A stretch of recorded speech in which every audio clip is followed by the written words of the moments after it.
Welcome back to my YouTube channel. I am a dietician and diabetic educator খুশি মুখার্জি।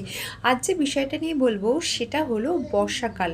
বর্ষাকালে যে নানা রকম ইনফেকশান হয়, সর্দি, কাশি, জ্বর, পেটের সমস্যা, ইমিউনিটির সমস্যা, স্কিন র্যাশ ইত্যাদি যে নানা রকম সমস্যা হয়, সেটার জন্য কী ধরনের খাবার খাবেন। যদি ভালো লাগে আমার চ্যানেলকে অতি অবশ্যই সাবস্ক্রাইব করবেন, লাইক করবেন, কমেন্ট সেকশানে জানাবেন, শেয়ার করতে ভুলবেন না। আর অবশ্যই প্রথম থেকে শেষ অবধি শোনার অনুরোধ করলাম। ফার্স্টেই মাথায় রাখবেন যে ভিটামিন সি জাতীয় খাবার কিন্তু খেতে হবে এই টাইমটায়। যেমন মনে করুন সেটা কিন্তু কালো জাম হতে পারে, পেয়ারা হতে পারে, আপেল, মুসাম্বি, অরেঞ্জ বা আমলকি। আমলকির ক্ষেত্রে বলবো যে যদি আপনারা মনে করেন যে আমলকি খাবেন, সেক্ষেত্রে কিন্তু 1 টিস্পুন আমলকির রস 1 গ্লাস ঈষদুষ্ণ গরম জলের মধ্যে দিয়েও কিন্তু আপনারা খেয়ে নিতে পারেন। সেক্ষেত্রেও কিন্তু এটা উপকার। বা খাবারের পর আপনারা 1 থেকে 2টো পিস মানে ছোটো ছোটো টুকরো আপনারা মুখে দিয়ে রাখতে পারেন। অত্যাধিক কিন্তু আমলকি খাবেন না, তাহলে কিন্তু পেটের সমস্যা হয়, মানে পেটে ক্র্যাম্প হয়, ব্লটিং হয়, প্রচণ্ড পেট খারাপ হয় ইত্যাদি সমস্যা হতে পারে।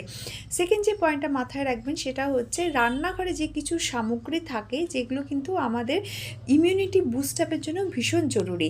তার মধ্যে মনে করুন যে এর আগে আমি যেমন জানিয়েছি যে জিরে, মৌরি ইত্যাদিগুলো তো ইম্পর্ট্যান্ট, কিন্তু এর সাথে মাথায় রাখবেন cinnamon, clove, ginger, garlic, turmeric, black pepper এইগুলো কিন্তু এখন এই বর্ষার সময় বা মনসুন সিজনে কিন্তু আপনারা রেগুলার বেসিসে ইউজ করবেন। কিভাবে করবেন? দেখুন, টারমেরিককে দুভাবে ইউজ করা যায়। একটা হচ্ছে আপনারা ওর মধ্যে মানে দুধের মধ্যে টারমারিক আর ব্ল্যাক পেপার দিয়ে হালদিওয়ালা দুধও খেতে পারেন, যেটা আপনি রাতে শুতে যাচ্ছেন ঠিক তার আগে খেলেন, বা মর্নিংয়ে উঠে তখন খেতে পারেন সকালবেলা। এটা ছাড়াও কিন্তু আপনি রান্নাতেও ইউজ করতে পারেন। কোনো রান্না করছেন তার মধ্যেও কিন্তু টারমারিক আর ব্ল্যাক পেপার আপনি দিয়ে ইউজ করতে পারেন। এছাড়া জিঞ্জার টি আপনি বানিয়ে খেতে পারেন। রসুনও আপনি কোনো খাবারের মধ্যে দিয়ে ইউজ করতে পারেন, কিন্তু প্রতিদিন খাবারের মধ্যে এই কটা জিনিস যেন থাকে। নেক্সট যে পয়েন্টটা বলবো সেটা হচ্ছে এই সময় একটু হার্বাল টি মানে তুলসী টি, মিন্ট টি, হিবিস্কাস টি মানে একটু কাঢ়া জাতীয় খাবার চেষ্টা করবেন।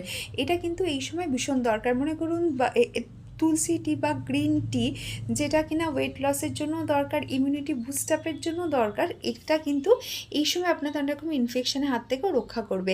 শাকের ক্ষেত্রে বলি, বর্ষাকালে শাকটা না ইউজ করাই ভালো। যদি শাক ইউজ করতেই হয় তাহলে আধা ঘন্টা নুন জলের মধ্যে ভিজিয়ে রেখে তবে ইউজ করবেন। এছাড়া লিফি মানে শাকের পরিবর্তে আপনারা কিউকাম্বার মানে শশা কিন্তু ইউজ করতেই পারেন, সেটা কিন্তু শাকের পরিবর্তে ইউজ হবে। মাথায় রাখবেন যে